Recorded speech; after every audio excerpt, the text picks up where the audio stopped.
We shall commence this module by discussing about agriculture. Today, agriculture in developing world is caught in three-way struggle.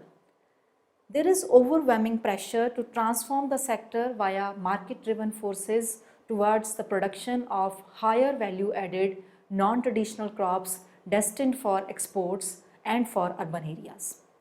At the same time, pressures are building to address concern for social justice, including advancing strategies to confront food insecurity, chronic malnutrition and other inequitable land tenure system via land reform. Both are matters that cannot be resolved through market-driven strategies.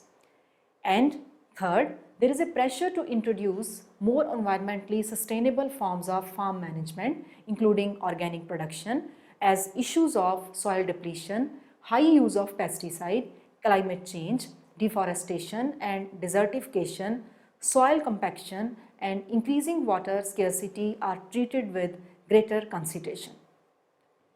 Low agriculture productivity and inefficiency arise because of the failure of the factor markets, that is land, labor and capital credit markets. The failures of the markets leads to failure of adoption of new technology necessary for increasing agriculture productivity. The failure of these markets mainly arises because of unequal distribution of land, the primary factors of production in agriculture. When land is unequally distributed, there arises the institutions of tenancy. In many instances, there is a violation of tenancy contracts which leads to underutilization of land as well as labor power. It also causes the failure of credit markets. Moreover, unequal distribution of land leads to the inverse relationship between farm size and the productivity.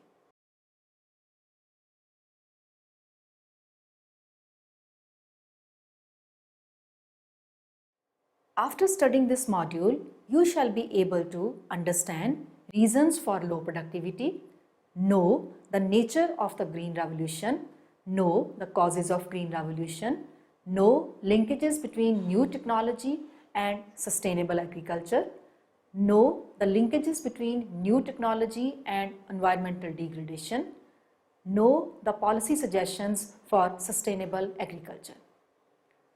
Now we will discuss reasons for low productivity. The first one is unequal distribution of land. In most of the developing countries, the distribution of land is unequal. Large plots of lands are often concentrated in hands of few, whereas majority of the individuals have little or no land at all. In the countries of Asia and Latin America, a huge percentage of rural population is either landless or owns very small plots of land, in contrast with a small fraction of the population who own very large quantities of land. Similarly, there is distribution of labor endowments, although the distribution of land holding is likely to be far more unequal than the distribution of labor endowments. In such a situation, either individuals with excess labor will seek employment with large landowners, or land will be leased to small holders, or both. The labor market will typically function with large farmers who hire the labor of those with little or no land for a wage. Under this scenario, the agricultural markets clears by allocating labor from those who have little land to those who have a lot. The end result looks like a setting in which large plantations hire large amounts of labor, and this labor is monitored by a hired supervisor or the owners of the farms. The land markets typically works with tracts of land leased from landlords to tenants in exchange for rent or perhaps the share of the crop. Number 2, urban bias and landlord bias. The relative neglect of agriculture is explained by the theory of urban bias. This perspective, pioneered by Michael Lipton, argues that agriculture receives relatively little attention in implementation of most development strategies as a result of complex of social forces and forces operating both in developing and developed nations.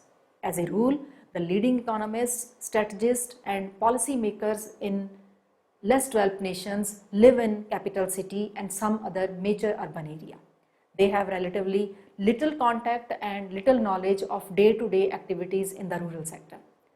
Not only are they physically divorced from the rural areas, they are also physically trained in a Western academic paradigm which has little concern with or understanding of backward agricultural regions. Development is equated with industrialization, and industrialization has been predominantly an urban phenomenon. Hence, this urban bias leads to neglect of the rural agricultural sector. Number 3, geographical factors. Geographical factors include climate and terrain that determine to a large degree what goods a country can produce, the amount of cultivable land available per inhabitant and the land's fertility. To some extent, the application of capital to land can compensate for unfavorable natural forces, but there are obvious limits. Mountains cannot be easily flattened or deserts readily watered. However, differences in natural conditions and fertility of the soil can be no more than a partial explanation of low productivity. Poor people are to be found along the highly productive alluvial bank of the Nile as well as on the barren plateaus of Asia and South America. Number 4, land-labor ratios. Productivity is also affected by land-labor ratios. Low productivity may be associated, for example, with a high population density and high ratio of labor to land. In this case, productivity might be increased substantially with small application of land in the form of drainage schemes, fertilizers and so on. On the other hand, low productivity may be associated with opposite situation of a high ratio of land to labor, in which case the solution to low productivity is likely to involve much larger doses of capital for labor to work with. Most countries in Asia have high ratio of labor to land, while in Africa the reverse is true. Number 5, aversion to risk. A typical rural society consists of rich landowners, peasants, sharecroppers, tenants and laborers. Apart from the landowners, most others in the rural sectors are extremely poor. Because they live on margin of subsistence, they tend to be risk averse. In most of the developing, peasant subsistence farming is traditional way of life, and attempts to raise productivity will alter that way of life and necessarily involve risks. Poor people on the margin of subsistence may be reluctant to make the change necessary to improve productivity, because if things go wrong, it will spell disaster.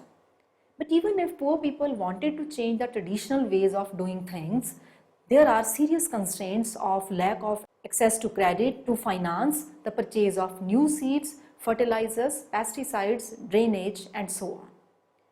Number 6, outmoded agricultural techniques. Most of the Indian farmers continue to use outmoded agriculture techniques. Wooden plows and bullocks are still used by a majority of farmers. Use of fertilizers and new high-yielding varieties of seeds is extremely limited. In brief, Indian agriculture is traditional and therefore productivity is low. Number 7, lack of irrigation. Irrigation plays an important role in Indian agriculture. Currently, nearly 45% of the 175 million hectare of the country's cropped area is irrigated. Irrigated area has nearly trebled since the early 1950s from around 24 million hectare in 1953-54 to nearly 75 million hectare in 98-99. The gross cropped area is 198.9 million hectares with a cropping intensity of 140.5%.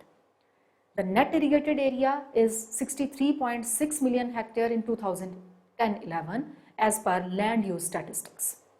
According to one recent estimate, nearly 3/4 of the increment in total crop output between the early 1970s and early 1990s came from expansion of irrigated area and increase in per hectare yield on irrigated land. unirrigated crop areas have actually declined, and the rate of yield improvement on these areas has been far slower overall compared to the irrigated areas.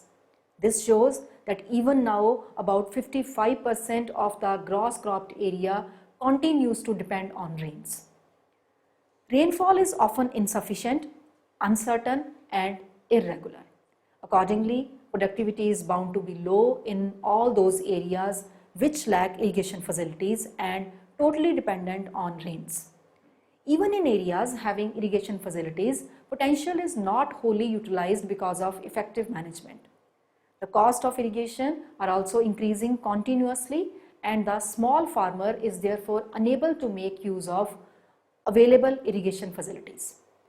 The total irrigation potential in the country has increased from 81.1 million hectares in 91-92 to 102.8 million hectares up to the end of the 12th five-year plan. Of the total potential created, however, only 87.2 million hectares is actually utilized. Even after full utilization of the irrigation potential, nearly 45% of the net cultivated area will have to depend on rainfall. As the present agriculture development strategy in India is centered mainly on the irrigated areas and the yield levels of crops in many irrigated areas are plateauing, there is a growing realization that agriculture production cannot be increased beyond a point. The problem of low productivity and inefficacy was largely solved by Green Revolution technology.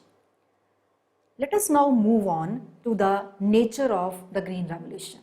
The Green Revolution or GR can be explained clearly by looking at shift of the production function of any agricultural crops. The phenomena of the GR has indeed been observed by a phenomenal growth of yields of some food grains in parts of India, Pakistan, Thailand, parts of South and Central America and Philippines during the late 60s and 70s.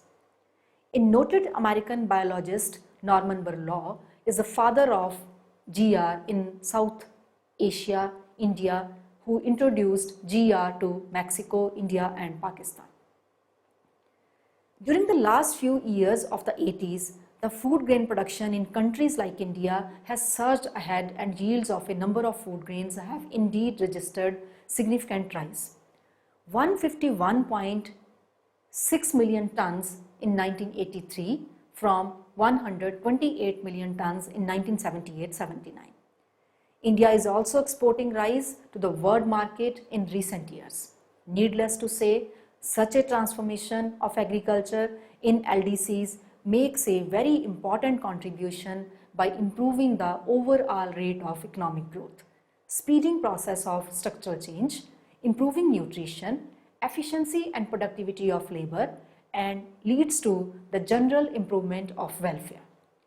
The GR has also facilitated the process of social modernization, including the extension of rural education and the decline of high birth and death rates in rural areas by stimulating widespread changes of attitudes among many farmers in LDCs. It is useful to note at this stage that there are at least three elements of a change in yield in agricultural crop per unit of land heralding GR. These are a change in the output mix, a change in cropping intensity, and a change in crop yield.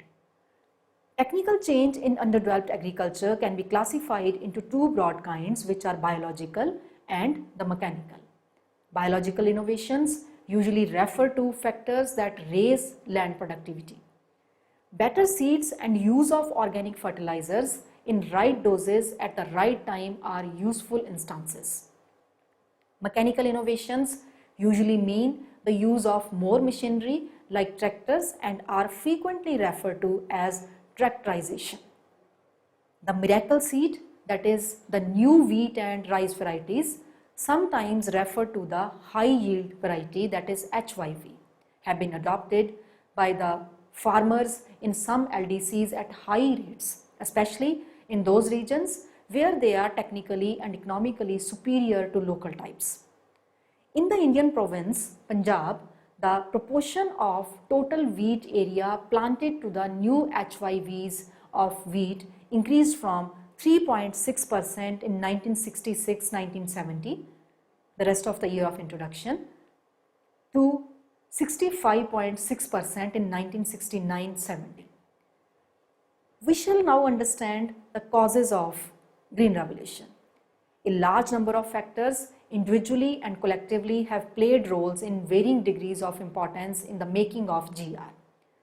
The continuing high growth rates of population in most LDCs during the 50s and early 60s effectively reduced the growth of per capita real income and per capita food availability. As food production barely kept ahead of the population growth rate, the standard of living remained fairly static. In some regions, a decline in per capita food availability has been recorded. Thus, necessity became the mother of invention. Faced with the urgent need of feeding a large number of extra mouths, there was very little choice but to introduce technical progress in agriculture. However, agriculture productivity has remained stagnated for last many years, particularly in the region where Green Revolution has started initially. It is broadly known as technology fatigue. On the other hand, the Green Revolution technology led intensive use of energy-intensive inputs such as fertilizers, pesticides, water, land, seeds, etc., leading to declining productivity in those regions. There is serious damage to both human health and environment because of intensive use of chemical fertilizer, pesticides, overutilization of ground, and salinity of the soil. Sustainability of agriculture has become a threat both from within and external reasons. The internal cause is the Green Revolution technology itself and climate change due to external reasons outside the agriculture. Let us now discuss about the new technology and sustainable agriculture. In India, Green Revolution, which was heralded in the 1960s, was a mixed blessing. Ambitious use of agrochemicals and hybrid seeds boosted food production but also destroyed the agricultural ecosystem. The sustainable agricultural policy aims to promote technically sound, economically viable, environmentally non-degrading and socially acceptable use of country's natural resources such as land, water and genetic endowments. The challenge relating to Indian agriculture is to maintain its fertility status and protect against degradation due to soil erosion, chemicalization, waterlogging and salinization and alkyl problems. In the case of degradation of cultivable land, the problem seems to be less complex as compared to the wastelands. In some cases, use of chemical fertilizer is held responsible for soil degradation. This is somewhat surprising because the level of use of inorganic fertilizers in the country is still quite low. The reason for adverse impact of chemical fertilizer in the country does not seem to be because of excessive use but because of indiscriminate and non-judicious use. Moving on to the new technology and environmental degradation. Pollution of environment due to the intensive use of chemical fertilizers has become a major problem in the developed countries. In India, environmental degradation in the rural areas has arisen not so much from the high level of chemical inputs used as from deforestation and extension of cultivation to ecologically fragile areas, land-saving technological changes by reducing pressure for extension of cultivation and augmenting biomass contribute to the conservation of fragile areas and regeneration of forests. Across different states in India, the extension of areas under cultivation and the denudation of the forest seem to be high, where the progress of yield increasing technology is slow. In such regions, the levels of agricultural income and wages are low and poverty levels are high. Similarly, the pressure from animals such as goats and sheep on forest and common lands has been increasing in regions where growth in crop production is slow. This is because the rural poor supplement their incomes by rearing their animals. Large-scale soil degradation and overexploitation of groundwater are other important factors putting limits on growth of the sector. Around 40% of India's total geographical area are officially estimated as degraded. Some other estimates put the figure at 50%. The emergence of rice-wheat crop systems in states like Punjab and Haryana on account of continuous increase in procurement prices has resulted in overexploitation of natural resource space. An ICAR study found that soil health is deteriorating in Punjab and Haryana, and this is a major cause of decline or stagnation in productivity of cereals, particularly of rice and wheat. The study revealed that the organic carbon content in the soils of Punjab and Haryana has declined to 0.2% in 1995 from 0.5% in the 60s. Soils with low phosphorus content have also increased to 73% from only 3.5% in 1975 in Haryana. Similarly, soils with high potash category have scaled down from 91% in 1975 to 62% in 1995. Further, consequent to the decontrol of prices of phosphorus and potash, there was decline in the application of these fertilizers. This caused nutrient imbalance in the soils. New farmers have to apply more fertilizers to get the same yield as they are getting with less fertilizer 20 to 30 years ago. In case of groundwater, the study found that the rapid increase in number of tube wells during the last 3 decades in the region has resulted in overexploitation of groundwater. This decline forces the farmers to lower the pumps further deeper in the wells, which results in the use of irrigation with saline water. The pressing need to accelerate agricultural growth should not be at the cost of sustainability of our natural resources base, which is starkly limited. This is compounded by degradation of soil and overexploitation of groundwater. Deforestation has affected both soils and water. Action on these environmental fronts cannot wait, especially in the face of a possibility looming advanced climate change due to global warming. In recent decades, there has been an increased awareness of the importance of the perspective and practice of ecological agriculture. Proponents of ecological agriculture argue that agriculture cannot function as an isolated system, that is, as having no exchanges of matter or energy with its environment. They argue that agriculture must consider the limits of the natural resources used to produce agriculture commodities as well as the limits of the sinks needed to dispose of the waste from agricultural activities. Others argue additionally that our increasing awareness of ecological systems raises questions about the sustainability of our predominant agricultural paradigm. Now we shall understand about policy suggestions for sustainable agriculture.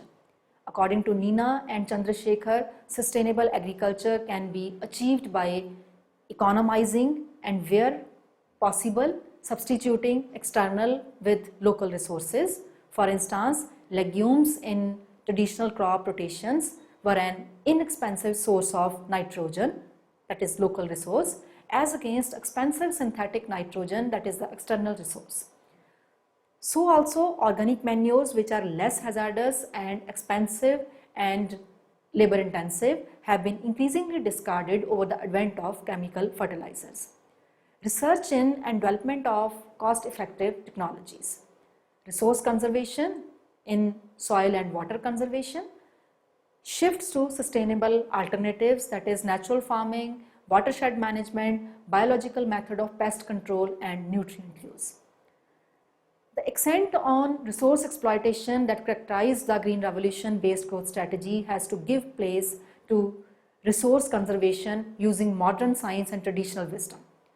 The strategies for promoting sustained agricultural growth will have to keep in view the diverse environments and constraints under which agricultural growth is taking place. While in the irrigated regions, or those with plentiful water, emphasis has to be on improving water use efficiency through proper regulation and management, which is very relevant for South and Southeast Asia. In the dry and semi-arid regions where water apart from land are overriding constraints, the policy goals should aim at moisture and soil conservation and encouraging income enhancing crops, for example fruit trees, and economic activities, for example pastoral and agroforestry, that are less water and land intensive. The problem can be tackled by creating awareness among farmers about proper use of fertilizer and appropriate price structure for various formulations of fertilizer. Another healthy way to take advantage of chemical fertilizer is by using them along with organic fertilizer. There is a lot of wastage and diversion of valuable animal dung. Similarly, lots of agricultural biomass go waste that can be decomposed to produce organic fertilizer. In some parts of the country, like Northwest India, lakhs of tons of rice and wheat straw is disposed of by burning. This not only causes wastage of biomass but also causes lot of air pollution. Efficient and quick methods for decomposing such biomass would increase availability of organic matter for application in agricultural land. Application of large quantities of pesticides may affect the ecological system adversely in a variety of ways. However, a continuation of current efforts to include genetic pest resistance in plants, together with a greater emphasis on biological pest control and proper pesticide handling and application, may greatly reduce the environmental risk associated with pest control. According to International Institute of Environment and Development, that is IIED, there are some 1.82 million households farming 4.1 million hectares with cleaner chemical-free agriculture technologies in 20 developing countries. All have used resource-conserving technologies and practicing organic farming. In the US, some 69 large-scale farmers had switched over to organic farming by 1980. In India, several farmers are being motivated to shift to organic farming and sustainable agriculture through vermiculture and give up chemical agriculture. A number of villages in the districts of Samastipur, Hazipur and Nalanda in Bihar have been designated to bio-villages, where the farmers have completely embraced organic farming by use of earthworms and vermicompost. They have completely given up the use of chemical fertilizers for the last 4 years since 2005. They are growing cereals like rice, wheat and corn, fruits like banana, guava, mango and lemons, and vegetable crops like potato, tomato, onion, brinjal, cucumber, okra, etc. on vermicompost. Farmers of bio-villages feel proud of their food products and they sell at a higher price in the market due to their good appearance and taste.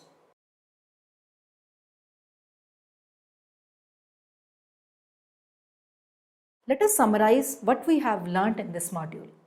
Low agriculture productivity and inefficiency arise because of the failure of the factor markets, that is land, labor, capital and credit markets. The failure of the markets leads to failure of adoption of new technology necessary for increasing agriculture productivity. Various reasons for low productivity in agriculture are there. The Green Revolution can be explained clearly by looking at the shift of the production function of any agricultural crops. The phenomena of the GR has indeed been observed by a phenomenal growth of yields of some food grains in parts of India, Pakistan, Thailand, parts of South and Central America and Philippines during the late 60s and 70s. A large number of factors individually and collectively have played roles in varying degrees of importance in making of GR. The continuing high growth rates of population in most LDCs during the 50s and early 60s effectively reduced the growth of per capita real income and per capita food availability. Agriculture must consider the limits of the natural resources used to produce agricultural commodities as well as the limits of the sinks needed to dispose of the waste from agricultural activities. Others argue additionally that our increasing awareness of ecological systems raises questions about the sustainability of our predominantly agriculture paradigm. There is a move to search for alternative foods which are more nutritious, cheaper and have shorter harvest cycles. Farm and food policy in India has to change its outlook before there can be a second green revolution.